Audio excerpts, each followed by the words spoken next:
Et oui, sans surprise, la BCE, hier, a maintenu sa politique monétaire inchangée malgré cette inflation record en zone euro. Bonjour John. Bonjour David. John Plassard pour la Banque Mirabeau.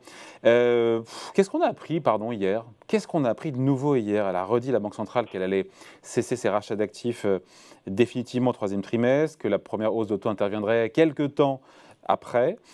Elle a confirmé ce qu'on sait déjà. C'est pas une BCE pour rien, franchement. Bah oui, c'est un copier-coller, clairement, soyons très honnêtes, c'est un copier-coller de la dernière réunion de la Banque Centrale Européenne.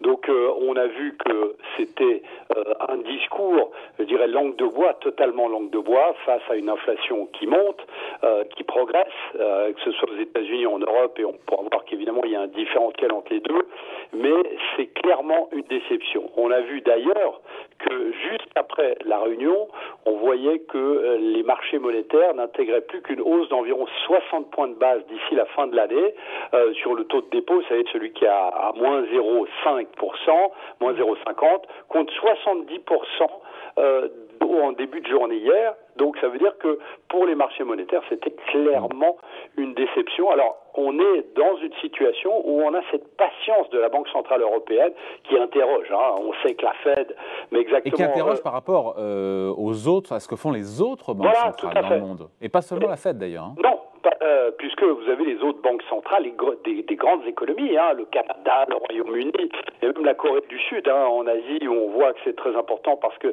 c'est un foyer notamment sur les exportations, notamment électroniques, qui nous touchent directement, ont déjà entamé le cycle de hausse de taux. Donc on est dans une situation ici, David, où en fait tout le monde regarde ça de manière assez dubitative.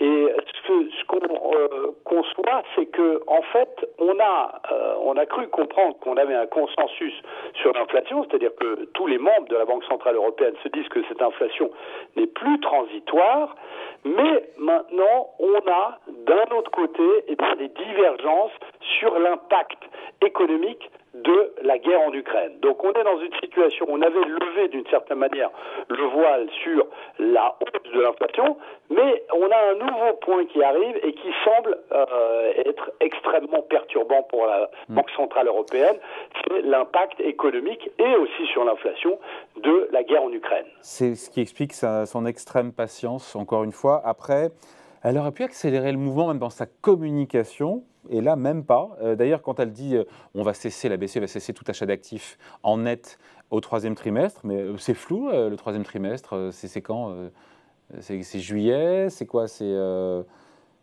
Non? Elle aurait pu préciser un peu le calendrier. Écoutez, c'est extrêmement flou. Juillet, août, septembre. Ça veut dire tout et son contraire, pour la simple et bonne raison que le troisième trimestre pourrait être le quatrième, en fonction d'une baisse du taux d'inflation potentielle, technique, qui pourrait arriver dans les prochains mois.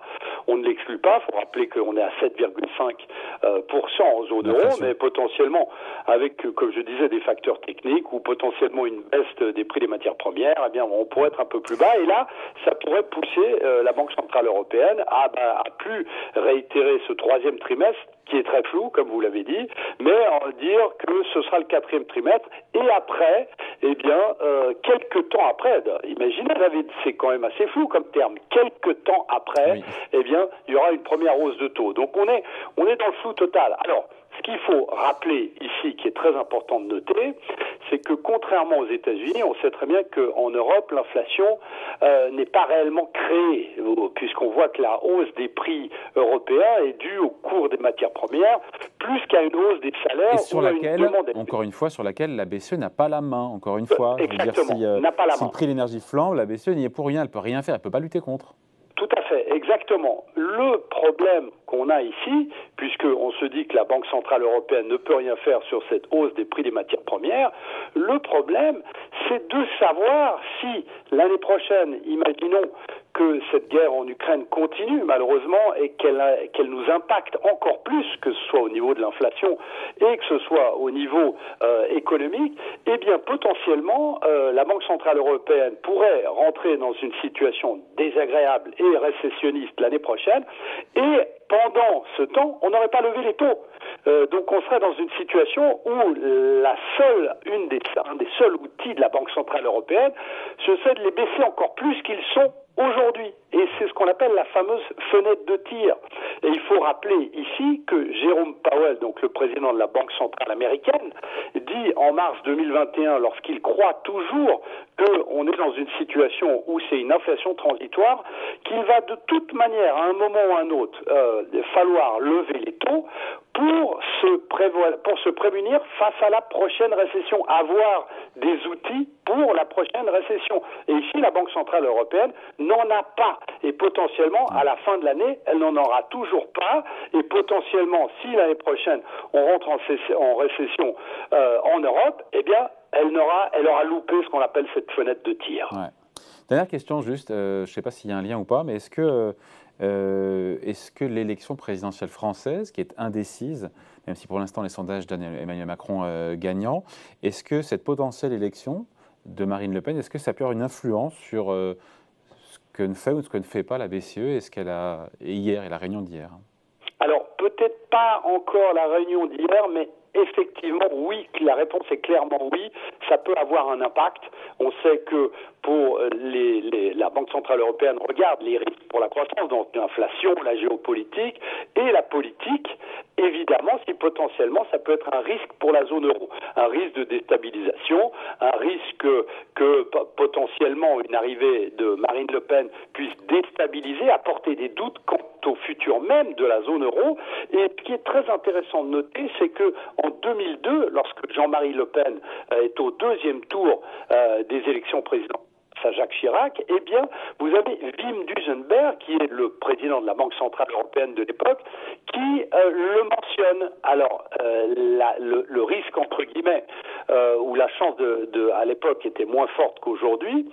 Et en 2017, c'est Mario Draghi qui le rappelle aussi lorsque Marine Le Pen était au deuxième tour, aussi face à Emmanuel Macron. Donc on voit effectivement ici que c'est quelque chose qu'ils regardent. Alors ils n'en ont pas encore parlé, évidemment, parce que Marine Le Pen n'est pas élue, mais il est quasiment certain que si elle devait être élue, eh bien ça poserait un autre problème. On aurait l'inflation, on aurait la guerre en Ukraine et on aurait potentiellement cette instabilité ou ces interrogations sur les instabilités politiques suite à son élection.